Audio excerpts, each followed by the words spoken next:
Saludos aeronautas y bienvenidos pues a esta nueva edición del podcast que tenemos acá como invitada el día de hoy a Beatriz Pinillos. Ella es española, pero vive ya hace un tiempo en Londres y se dedica justamente a las inversiones de impacto y de capital natural. Creo que es un tema el día de hoy al cual se conoce muy poco, pero se habla mucho. El tema de agricultura sostenible es fundamental para el desarrollo futuro de la agricultura y de la sociedad global.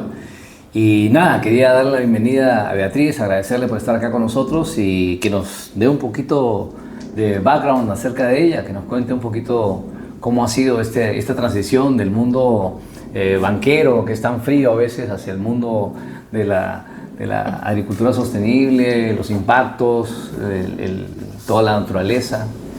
Bueno, Dale. Muchas gracias por la invitación, Tony. Y quizá empiezo por donde estoy trabajando ahora, ¿no? Claro. Y luego doy un poco de mi trayectoria profesional. Ahora estoy en un banco privado, en un banco suizo, en la parte de Asset Management, y estamos trabajando en el equipo de inversión y estamos trabajando en una estrategia que consiste en transicionar cadenas de valor de productos agrícolas. Entonces, aún estamos diseñando la estrategia y la estamos llevando a cabo. Y yo estoy ayudando en en manejar los proyectos en Latinoamérica, porque el objetivo es trabajar en proyectos en todo el mundo, en todas las zonas productoras de productos agrícolas, dependiendo en cuál nos enfoquemos. Y también estoy en la parte de levantar el capital para inversores que quieran invertir en nuestra estrategia. Y antes de esto estaba trabajando en Palladium, que es una empresa que se dedica es una consultora de proyectos de desarrollo. Yo estaba en el equipo de capital, entonces lo que hacíamos era ayudar a pequeños negocios y a fondos que tuvieran un impacto social o medioambiental en muchos sectores y también en diferentes geografías a levantar capital. Y antes de eso estuve trabajando en Filipinas, en infraestructura, en proyectos entre el sector privado y el gobierno. Entonces nosotros lo que hacíamos era hacíamos un análisis del proyecto de infraestructura y ahí llevábamos las negociaciones con los gobiernos. ¿Y cuándo recibiste el llamado de salir de necesariamente el aire acondicionado, el banquero, bien vestido, a buscar, decir, bueno, yo me quiero dedicar al tema de impacto porque eso es lo que me llama de adentro? Claro. O no te llama de adentro, no sé. Me llama de dentro. Sí, pues nada, al acabar la carrera, en verdad yo no tenía claro qué quería hacer, solo sabía que quería salir de Europa y descubrir mundo, descubrir otras culturas, y llegué al trabajo a esta consultora que hacíamos proyectos de infraestructura, y una vez ahí me di cuenta que se necesitaba muchísimo invertir en desarrollo y necesitaba muchísimos profesionales que se dedicaran a ellos. La mayoría de las personas de mis amigos y de mi entorno en Filipinas trabajaban o en el Banco de Desarrollo de Asia o ayudando a pequeños entrepreneurs, sí, a crear negocios de impacto, emprendedores. Y entonces ahí me di cuenta que no podía no trabajar en impacto en desarrollo, que era en lo que me quería enfocar. Y así fui evolucionando y luego me centré en impacto y dentro de impacto conocí el mundo de naturaleza y aquí estamos. Bueno, entonces bienvenida Beatriz, empezamos con las preguntas. Bienvenidos aeronautas, acá hacemos este café en French Press y arrancamos. Cuéntame, un poquito para que nuestros interesados entiendan los conceptos. Agricultura sostenible, inversiones de impacto, inversión en capital natural.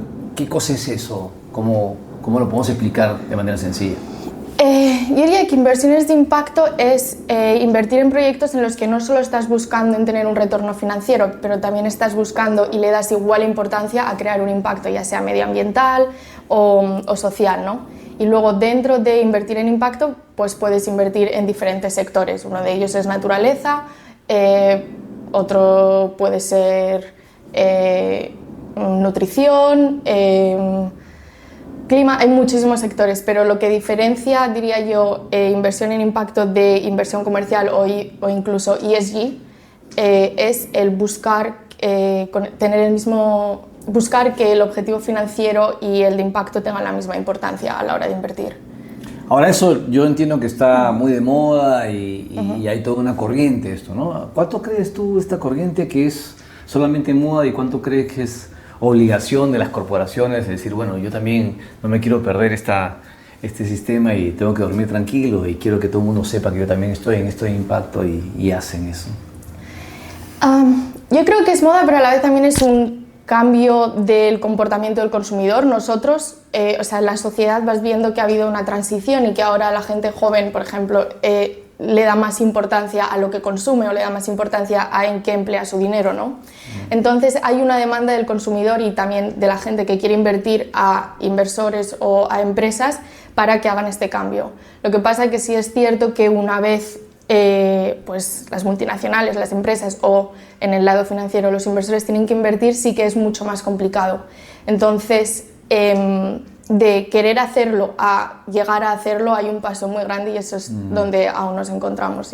Ahora, en cuestión geográfica, el gran impacto debe estar por acá, ¿no? Ajá. Y las grandes platas están por acá. Sí. Entonces, ¿cómo haces tú? ¿Crees que es una visión más europea? ¿Crees que hay más plata en Europa? ¿Hay plata también en Asia? ¿Hay plata en América? ¿Cómo ves esa distribución el día de hoy para que haya fondos con ese interés? Yo estoy más expuesta al mercado europeo, ¿no? Sí. Y yo creo que hay capital en todos lados, pero obviamente pues en países más desarrollados tienen más capital para invertir en proyectos de impacto, puede ser más una prioridad, pero a la hora de invertir siguen estando muy limitados a los lugares. Por ejemplo, Europa, invertir fuera de Europa es muy complicado. Para nosotros levantar capital para inversión en Latinoamérica, en África, en el sudeste asiático está siendo muy complicado. ¿Por qué? ¿Porque no entienden la realidad? ¿Porque les da miedo? ¿Porque hay muchos riesgos que no manejan? ¿Cuáles hay? Hay muchos riesgos que no manejan y tampoco tienen conocimiento. Entonces, el área de impacto es algo bastante nuevo, entonces no saben cómo medir eso, no saben a qué atenerse y luego hay muchos riesgos que invirtiendo en Europa quizá no tienes. Pero en el tema de medir los impactos, por ejemplo, ahí hay muchos criterios claves para que también estos decidan decir, ok, sí me parece interesante, acá se va a generar impactos realmente significativos, grandes, a largo plazo. ¿Qué criterios se usan para esa medición al final del día? Pues depende del proyecto en el que quieras invertir, ¿no? Y el sector en el que estés invirtiendo. Pero la falta de conocimiento del sector financiero hace que sus dudas sean más en el retorno financiero que en la parte de impacto y en cómo se mide ese impacto. O sea, confían en que las empresas que están haciendo impacto lo están haciendo bien, más o menos, no interrogan demasiado. Es lo que falta, conocimiento en cómo medir ese impacto y cómo saber que merece la pena invertir en ello. ¿Y cómo se puede monetizar el capital natural para que chorree, por ejemplo, a los pequeños productores, para que ellos también sean parte de estas inversiones y no solamente sean, digamos así, utilizados por los fondos grandes o por las corporaciones para lavarse la cara, sino que ellos también participen y realmente sientan el impacto en el bolsillo, ¿no? Yo creo que en primer lugar lo que hay que hacer es mostrar que las inversiones en agricultura, por ejemplo, en agricultura regenerativa, pueden satisfacer las necesidades de los inversores a gran escala y una vez haya como un proof of concept, ya es mucho más fácil llevar capital a los pequeños productores y asegurarse de que ellos pueden tener acceso, porque en un primer lugar dar acceso a pequeños productores a capital que venga de Europa es muy complicado. Claro, directamente puede ser muy complicado, claro. Pero si creas vehículos que muestren que es posible y a través de ellos llegas a los pequeños productores, que yo creo que es el objetivo de todos. ¿Y esos mecanismos, esos proyectos, esos ejemplos exitosos, los has visto o los están planeando? ¿O hay un sistema, una estrategia que tú crees que nos puedes contar? Yo no he visto muchos personalmente, pero sí que, por ejemplo, y quizá Pablo luego puede hablar un poco más sobre ello, ¿no? Pero son sobre todo proyectos financiados por agencias de desarrollo o bancos de desarrollo, ¿no? Entonces, que tienen capital paciente, que tienen diferentes tipos de capital para poder acceder a estos agricultores y darles la oportunidad. Entonces, por ejemplo, en el caso de alianzas para bosques, y quizá luego Pablo pueda hablar mejor de ello, es lo que hacían, ¿no? Buscaban a pequeños a pequeñas empresas y pequeños productores les daban capital para que pudiesen crecer a muy pequeña escala. Para que la audiencia sepa, Pablo Pulgarín es un experto en escalar justamente los proyectos de desarrollo con pequeños productores y biodiversidad, y también va a estar con nosotros en un podcast. Entonces ella se refiere a que evidentemente si tenemos la posibilidad de tener proyectos de desarrollo que ya han caminado ese camino, Eso es. tú solamente haces los siguientes escalones. Eso es. Y es ahí donde Sí. metes plata y tratas de escalarlo, porque la escalabilidad es un desafío, ¿verdad? Sí, desde luego. Y eso es lo que... Y a veces los fondos tienen tickets mínimos que tienen que poner 20 millones o 30 millones en operación, porque si no, las economías no los ayudan a cubrir los costos fijos, o sea, es imposible gestionarlos o monitorearlos y necesitan cierta capacidad. Y ese es el papel que están jugando las agencias de desarrollo y los bancos de desarrollo, ¿no?, de cada país, que invierten en cooperación en estos tipos de proyectos, son en los que invierten, en hacer que pequeños productores, que comunidades que de otra forma no tendrían acceso a capital, tengan. O sea, claro, se establece una línea de base más alta que te permita sobre eso ya invertir y escalar, porque la escalabilidad sigue siendo un desafío. Si no, no, ¿verdad? Sí. Ahora, en ese proceso de haber hecho inversiones, de haber revisado cosas que funcionaron o no, ¿qué consideras tú que son los errores más grandes que se cometen en esto? Porque evidentemente que a un fondo le vaya mal no le conviene a nadie, ¿no? Claro. O sea, porque automáticamente se deja de invertir o ya se tienen demasiados riesgos, ya no hay pues el apetito que habría. Pues muchas veces puede ser falta de conocimiento, ¿no?, en lo que estás invirtiendo. Que, por ejemplo, un equipo de profesionales europeos se ponga a invertir en Latinoamérica sin tener un equipo local que conozca la realidad y que conozca en qué hay que invertir, pues puede llevar a muchos fallos, porque tú tienes un concepto de lo que va a ser la inversión, pero no conoces la realidad hasta que no llegas a campo o hasta que no conoces los proyectos en detalle. Y en muchos fondos que han intentado invertir en países en desarrollo en los que no tenían experiencia están teniendo muchos problemas porque no saben cómo invertir el capital, porque no conocen el mercado en el que quieren invertir. ¿Y tú crees que ese es una razón del greenwashing? O sea, déjame contarte lo que yo pienso a veces. O sea, que no hay mala voluntad del greenwasheador, digamos, del greenwasher, sino que al ver esos desafíos, al ver que no lo comprende, dice, bueno, pero esto acá está más fácil, ¿por qué no invertimos acá? Claro, eso en verdad no es tan real como lo otro. Pero bueno, si quiero ahí puedo colocar esta cantidad de dinero y puedo apostar por algo que me va a redituar y después ya vamos viendo. Claro. ¿Crees que eso es parte de este greenwashing? Sí, puede ser. Y que luego tampoco entran en el detalle, ¿no? En ver, por ejemplo, una multinacional dice que tiene una estrategia de ESG, de crear impacto positivo social, y dicen estamos ayudando a X comunidades, pero no entra en el detalle, y solo con ese statement nadie entra en investigar más qué es lo que realmente está haciendo. ¿Es algo que las comunidades necesitaban o es algo que están haciendo por decir que están haciendo algo, y quizá están incluso teniendo un impacto negativo en esas comunidades, pero nadie lo investiga? Entonces, muchas veces con crear el statement de estoy haciendo esto es suficiente, y eso es lo que habría que indagar más a fondo, ¿no? Pero repito, ¿no? O sea, ¿hasta qué punto el greenwashing es un problema estructural de valores o es un problema de desconocimiento? O voy hasta acá nomás. Mira, sí, hemos contratado a un montón de mujeres.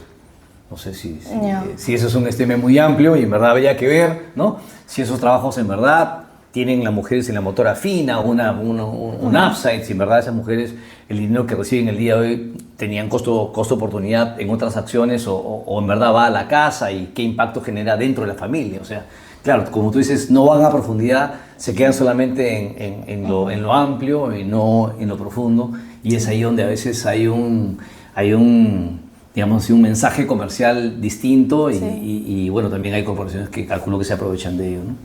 ¿Y qué papel, cambiando un poco de tema, crees que juegan los mercados de carbono, los bonos verdes, los de diversidad? ¿Eso ha ayudado a dinamizar más el sistema? Tú, cuando has querido levantar capital, te han preguntado por eso, oye, y además, como otro revenue stream, como otro tipo de ingreso, podemos complementarlo con esto de acá, y ¿te ha funcionado como estrategia en todo caso de jalar inversión?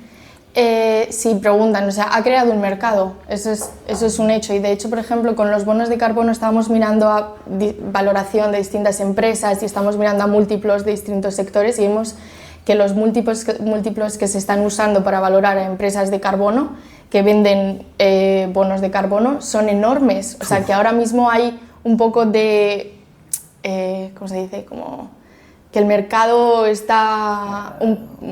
vamos a ver la palabra. Dilo en inglés.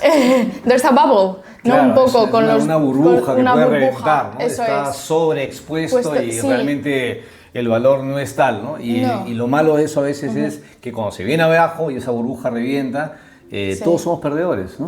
Y ya volver a vender eso, ¿no? Sí. Volver a vestir a la novia ya es Sí. difícil, puede que encontrarle a alguien que se quiere casar. Sí, yo creo que en un inicio han tenido un impacto positivo porque han creado, o sea, han incrementado el conocimiento de, oye, hay que valorar las emisiones de carbono, o sea, han creado un mercado, ¿no? Pero luego, cuando entras en el mercado, pues sí, hay muchas dificultades con los bonos de carbono. Y este tema del mercado de bonos de carbono y el cambio climático, ahora con la posición de Donald Trump en Estados Unidos, de cierta manera, ¿tú crees que eso es algo que va a voltear el panorama o Europa sigue firme en su conocimiento? ¿Cómo has visto tú esa reacción? Yo creo que Europa sigue firme en su conocimiento, pero sí que creo que va a tener un impacto muy grande. Por ejemplo, en los Science-Based Targets, que es en los que las empresas se comprometen, por ejemplo, a decarbonizar sus cadenas de valor, hay muchas multinacionales que ya han dejado, que de repente no se han comprometido a esos targets. Porque era un mercado voluntario, ¿no? Sí, claro, era voluntario de las multinacionales. Y desde Trump, multinacionales enormes han dicho, ok, no nos comprometemos. Sin embargo, con el AI, con todos estos data centers que hay, con la necesidad de energía que se necesita, hay también un montón de demanda adicional, ¿no? Sí, claro. Y los bosques amazónicos sin problemas, que lo vamos a discutir con Pablo, por supuesto, Sí. es un tema también que debe preocupar. En cuanto a la agricultura regenerativa, pasando a ese tema que tiene que ver justamente con el carbono, qué sé yo, ¿cuál es la visión que tienen no solamente los fondos europeos, sino yo diría Europa en general, con esa corriente? Después de haber, no digo fracasado con lo orgánico, pero sí lo orgánico pues no ha crecido y no ha tenido la escalabilidad que todo el mundo esperaba, ¿no? Por diferentes cosas que podemos conversar en otro podcast, pero en general, la agricultura regenerativa, ¿cómo ves tú? ¿Ves que esto es una alternativa real, viable, que esto sí ha venido para quedarse? Yo, sin tener mucho conocimiento, porque vengo de la parte de finanzas más que de la agricultura, sí que creo que es algo que ha venido para quedarse y que es un movimiento que está cogiendo mucho auge en Europa. Pero cuando tú hablas con los inversores institucionales, private equity, como sea, de fondos de pensiones, y les cuentas de esto, es como quien le cuenta una película en chino. Sí. Ay, Dios. Un poco, sí.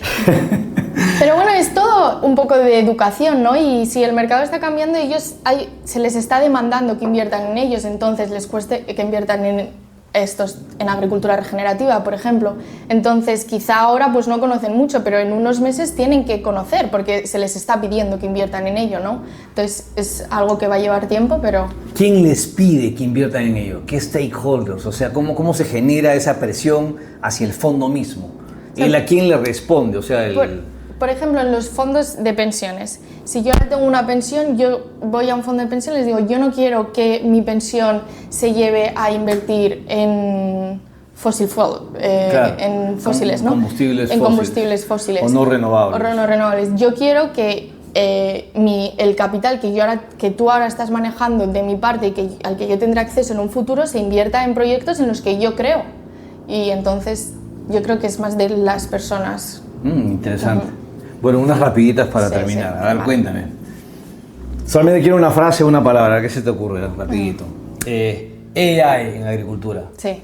¿Sí? ¿Te parece? Sí. ¿Sí? ¿Ha venido para quedarse? ¿Tiene más espacio, menos espacio? Yo creo que sí, que se le abre puertas. ¿Ya? Tecnología en agricultura, yo personalmente lo veo como positivo. Y va a resolver cosas. Sí, por ejemplo, en la medición de impacto.